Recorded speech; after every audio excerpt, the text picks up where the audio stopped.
Hello friends, welcome back to media talks. நான் உங்கள் Monica. 2 டேஸாக எபிசோட்ஸ் ரொம்பவே ஜாலியாக ஃபன்னாக வந்து போயிட்டுருக்கு. பட் இன்றைக்கி அன்எக்ஸ்பெக்டடான விஷயம் என்னென்னு பார்த்தீங்கன்னா, நர்மதாவை தான் வந்து ஹெல்ப் பண்ணுவாங்க. நான் வீடியோ போட்டிருந்தேன். பட் ஆனால் இப்போ வந்து பார்த்தீங்கன்னா நம்ம பாட்டி, அதாவது முதல் விக்கெட்டே காலி அப்படிங்கிற மாதிரி நம்ம பாட்டி என்ன பேச்சு பேசுனாங்க. இப்போ வந்து பார்த்தீங்கன்னா காவேரிக்கு சப்போர்ட் பண்ணுறாங்க. அதுக்கு காரணம் உன்னை தேடி இவ்வளோ தூரம் வந்திருக்காருல்ல, அவ்வளோ பெரிய வீட்டில் எல்லாத்தையுமே விட்டுட்டு நீ தான் முக்கியம் அப்படின்னு சொல்லிட்டு உனக்காக வந்திருக்கும் போது இதை வெண்ணிலா உள்ளே வராமல் நீ கைப்பற்றி பிடிச்சிக்கோ, நான் கண்டிப்பாக சப்போர்ட் பண்ணுறேன் அப்படிங்கிற மாதிரி பாட்டி ஓரளவுக்கு நல்லா சப்போர்ட் பண்ணுறாங்க. இது எதிர்பார்க்கவே இல்லை. கண்டிப்பாக வந்து நான் குமரன், கங்கா, நர்மதாலாம் யோசித்தோம். பட் பாட்டி கண்டிப்பாக நான் யோசிக்கவே இல்லை. ஏன்னா அவங்க ரொம்ப கோவமாக இருந்தாங்க இல்லையா, அவங்க வந்து கண்டிப்பாக அக்செப்ட் பண்ண மாட்டாங்கன்னு நினச்சேன். பட் ஆனால் அன்எக்ஸ்பெக்டட் ட்விஸ்ட்டாக பாட்டி ஊற்றிட்டு ரொம்பவே வந்து ஹாப்பியாக இருந்துச்சு.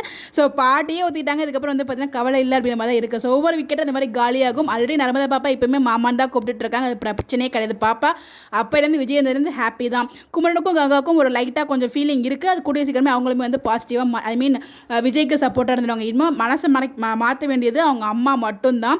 ஸோ ஆனால் இதெல்லாம் ரொம்ப அசிங்கப்படுறாரு. அது பார்க்க ரொம்ப கஷ்டமாக இருக்குது. ஆனால் அவங்க அம்மா அவ்வளோ திட்டுறாங்க. பட் இதெல்லாம் ஃபன்னாகவும் இருக்குது. ஒரு பக்கம் கொஞ்சம் லைட்டாக ஐயோ அப்படி விஜய் திட்டுவாங்கிறாரே அப்படிங்கிற மாதிரி ஒரு ஃபீல் இருந்துச்சு. பட் எனிவேஸ் நான் ரொம்ப ஹாப்பியாக என்ஜாய் பண்ணி பார்த்தேன் விஜயோட ஆக்ஷனை.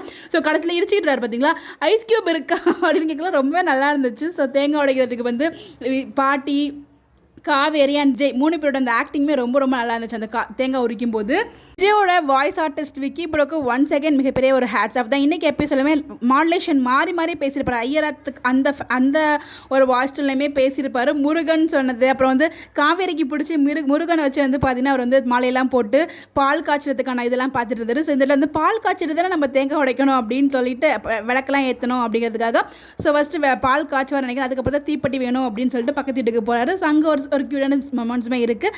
என்ன தான் பண்ண, நீங்கள் என்ன வேணால் பண்ணுங்கள், நான் வந்து இப்படி தான் இருப்பேன் அப்படிங்கிற ஒரு மைண்ட் செட்டில் விஜய் செமையாக களம் இறங்கியிருக்காரு. அது பார்க்க ரொம்ப நல்லா இருக்குது. இதெல்லாம் காவேரிக்குமே அவ்வளோ ஹாப்பி. விஜய் பக்கத்து வீட்டில் குடியிருந்திருக்கான்னு சொன்ன உடனே வந்து பார்த்தீங்கன்னா அந்த டீ எடுத்துகிட்டு போகிறது எனக்கு நீங்கள் கொண்டு வருவீங்கன்னு பார்த்தா வரல, அதை நானே வந்து எடுக்க வந்துட்டேன் அப்படின்னு சொன்னதாக இருக்கட்டும்.